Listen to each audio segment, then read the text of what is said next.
विश्व प्रसिद्ध ताजमहल को बोमा द्वारा उड़ाई देवाकू धमक।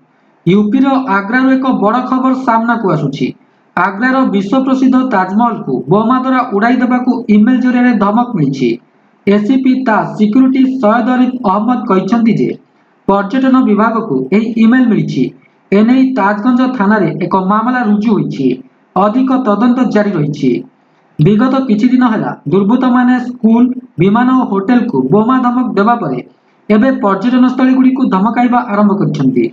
विश्वर 7टी आश्चर्य मध्यरु अन्यतम ताजमहल को बोमा धमक मिलिबा परे सुरक्षा एजेंसी को सतर्क करा जायछि।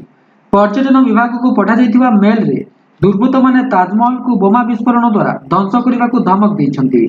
एही धमकपूर्ण इमेल पाइबारे स्थानीय पुलिस प्रशासन सफल होइछि। ताजमहल और यार आखपाख अंचल में सुरक्षा जांच करा जायतिला।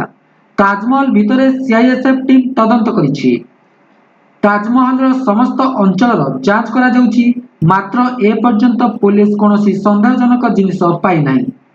एही बळी खबर पाइबा पई चैनल टी को सब्सक्राइब करंतु।